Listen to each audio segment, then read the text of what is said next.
Hello everyone! In my last video about Blood-Soaked Iris, I covered the basics of the world, its history and its overarching story. There's still so much more to explore. That's why in this video I will be diving deeper into the Golden Guilds, the elite force of Terplat, and introduce you to its members. I will also take a closer look at Orliana Castiel, my second main character, and her backstory. Like I mentioned before, about 30 years before the main story, King Ardeth Elliston hired his friend and genius known as Dusk to work for him. But he left out another key figure, third member of this trio of friends. Alongside Dusk, Ardeth also brought in Geralf Turner, a warrior as strong as Dusk was brilliant. Dusk was the spark of innovation, the one who pushed boundaries. Geralf was an unmistakable wall, the one who upheld order. With them at his side, Ardeth sought to build a kingdom that was both brilliant and unbreakable. Geralf was not only Dusk's opposite, but also Ardeth's closest confidant, the man he turned to when he had to make the painful decision to banish Dusk. Shortly after Dusk's departure, Ardeth approached Geralf with another idea. Instead of remaining head of the military, Geralf would form a new group, a force of elite warriors who would act independently, with the power to command Terplat's army if needed. Their authority would be second only to the royal family, and thus the Golden Guild was born. Fun fact, in the earliest drafts of Blood-Soaked Iris, the Golden Guild was originally a group of assassins, not soldiers. That's why they're called a guild instead of something like an order or battalion. I got a little too attached to the name to change it, but who knows, maybe I still will someday. In the earlier years, the guild had high standards and brutal training. So much so that most recruits didn't even make it through the 4 years required to become full-fledged members. Don't worry, nobody died, they just gave up.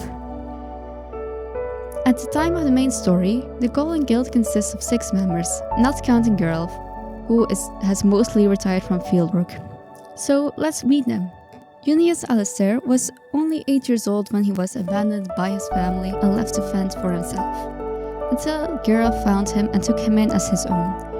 Raised and trained under Geralf, Junius joined the guild at just 14 years old and quickly rose to second in command.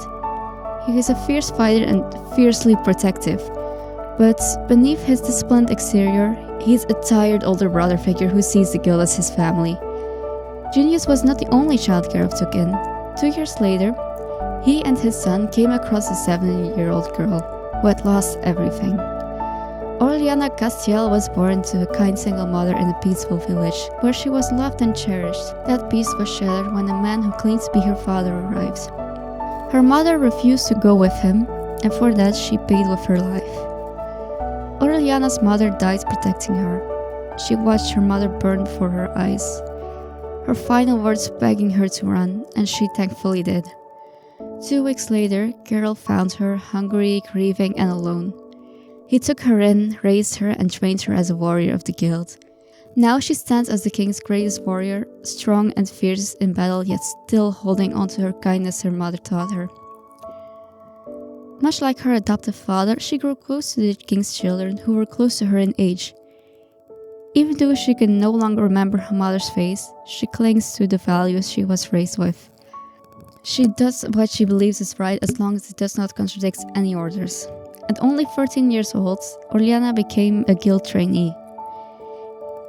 In the first version of Blood-Soaked Iris, Orliana was a completely different character. Back when the guild was a group of assassins, she was originally an older, cold-hearted mentor to Casper. The story back then was about Casper seeking revenge after a Termontian soldier killed her. But then I made her Casper's age, gave her a name and a backstory, and I got a little too attached to her. Killing her off was no longer an option, so instead of a mentor who dies, she became the second main character of Blood-Soaked Iris. It should be noted that in this version would also be a short story that was written for a school assignment that we never even had to hand in, and all of that escalated to all of this.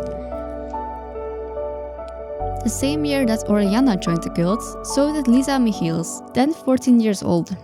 But unlike Orliana, Lisa had not been taken in and trained from childhood. She fought tooth and nail to get where she was.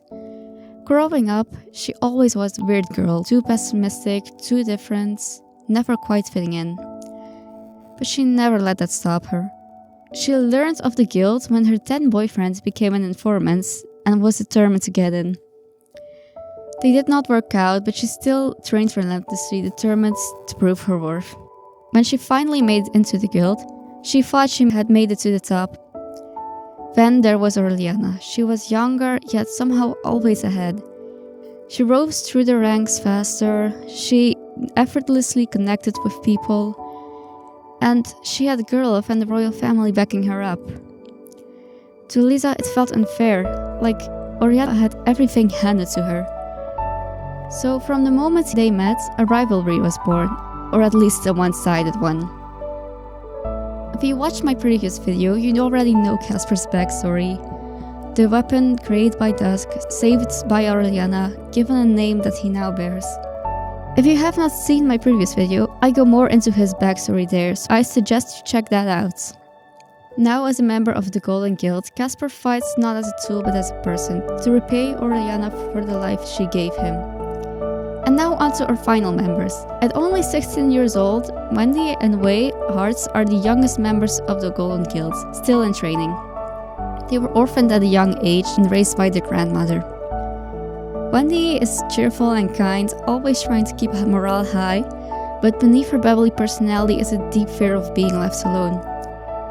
Wei was born with congenital heart defects, and doctors say he will not live past 23 years old without a miracle.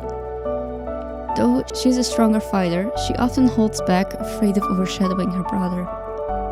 Wei, on the other hand, is a troublemaker with love for practical jokes, often at the expense of Junius. Wei has long accepted his fate, but deep down, the thought of leaving Wendy behind haunts him. He laughs off his condition, choosing to live in the moment, but his true goal is to make sure Wendy will be okay without him, even if it means pushing himself past his limits to protect her while he still can. Geralf is not only a leader to the guilds, he's also a father figure to many of its members. Though most of them are grown now, they were just kids when he took them in, guided them, and helped them grow into the warriors they are today. He is no stranger to loss himself.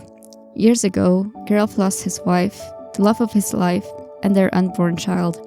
Perhaps it's fate that the man who never got to raise his own child ended up helping so many others find their own way. A protector not just in battle but in life. And that wraps up our look at the Golden Guild. From Geralt's unwavering leadership to the youngest recruits still finding their place, each member brings something unique to the team. They aren't just elite warriors, they're kind of like a family to each other, bound by loyalty, duty, and their own personal struggles. In the next video regarding Bloodsoaked Iris, I will tell you guys more about the Narcissus and a bit about Terplat's history. Let me know in the comments which character you find the most interesting, and as always, thank you for watching. I'll see you guys in the next one.